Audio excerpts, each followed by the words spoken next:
물생활을 하다 보면 이런 수조 한 번쯤은 해보고 싶잖아요.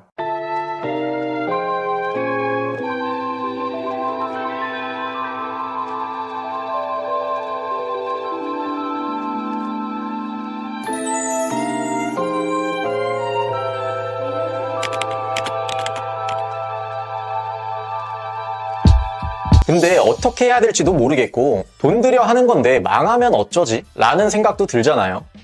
맞아요. 예전에 제가 수족관 카페에서 일할 때 손님 중에 이렇게 말씀하시는 분들이 많았어요. 여기 수조 보고 재료 사가서 만들어 봤는데 여기 있는 수조처럼 멋있게 잘 안 나온다 라고 하시더라고요. 왜 그러냐면 보통 우리들은 수조의 비밀을 모르기 때문입니다. 그 비밀을 알려드릴게요. 우리가 멋진 수조를 볼 때 멋지다 라고 느끼는 이유는 재미 요소가 수조 디자인에 녹아있기 때문입니다. 재미 요소는 우리가 멋지다 라고 느끼는 그거예요.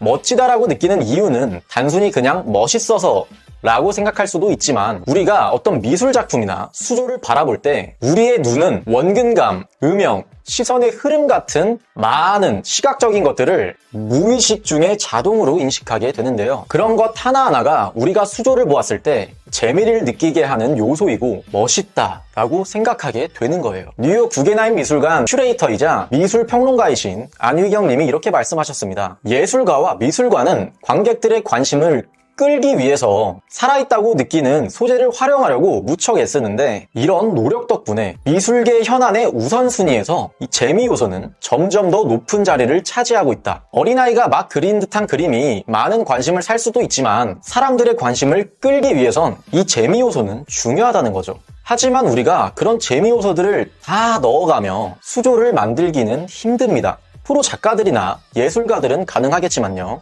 너무 많은 요소들을 넣으려고 하면 어렵기 때문에 우리는 한 가지만 제가 원근감에 집중해서 레이아웃하는 방법을 알려드릴게요. 원근감이라고 말할 수 있는 대표적인 예시 사진을 보여드리자면 이런 길, 우리는 지금 평면인 사진을 보고 있는데 점점 멀어지는 게 느껴지죠. 그래서 레이아웃 수조에도 길이 만들어진 걸 보신 분들도 있을 거예요. 원근감을 표현하기 쉬운 방법이거든요. 이런 길이 있는 수조를 보고 이쁘다라고 생각이 든 이유도 우리의 눈이 길을 따라 시선이 자연스럽게 이동하고 그런 요소에 무의식적으로 재미를 느끼기 때문입니다. 수조에서는 그래도 어느 정도의 공간이 있어 평면보단 원근감을 표현하기가 조금 더 쉬워요. 한정된 공간 안에서 원근감을 극대화시키려면 위치도 다르게 해야 하지만 뒤쪽으로 배치하는 소재의 크기를 줄여주면 원근감을 더 잘 표현할 수 있어요. 자, 이제 만들어 볼 건데 우리가 숲을 보면 비슷한 크기의 나무이지만 멀리 있을수록 작아 보이죠. 하지만 우리의 수조는 공간이 좁기 때문에 이 좁은 공간에서 같은 크기의 나무를 뒤쪽에 둔다면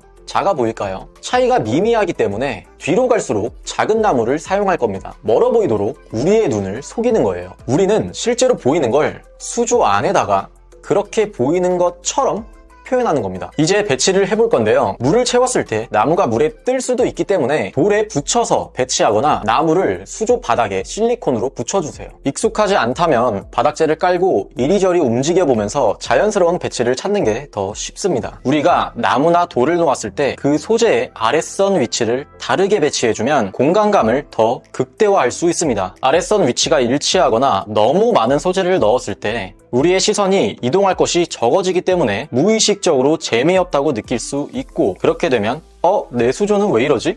가 될 수도 있는 겁니다. 그리고 아까 사진을 보면 시선이 우리와 가까운 아래쪽부터 길이 멀어지는 위쪽으로 시선이 이동하죠. 이걸 표현해주기 위해서 소일을 앞쪽은 낮게 뒤로 갈수록 높게 쌓아줄 거예요.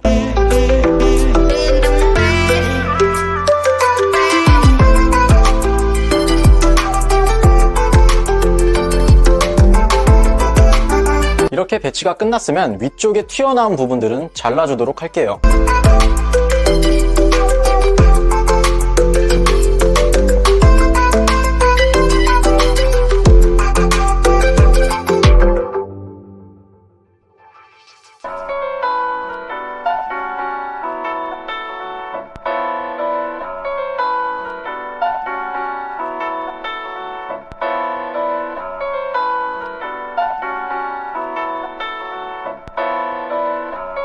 자, 이렇게 하고 만약에 길을 내준다면 마찬가지로 우리가 지금껏 표현한 원근법에 맞추어서 뒤로 갈수록 쉽게 표현해 줄게요. 우리 눈을 속여서 멀어 보일 수 있도록 말이죠. 길을 만들 때는 소일이 무너지기 때문에 소일을 충분히 적셔주고 스푼으로 모래를 채울 곳을 파주시면 됩니다. 그리고 소일을 파둔 곳에 모래를 채워주시면 길이 완성됩니다.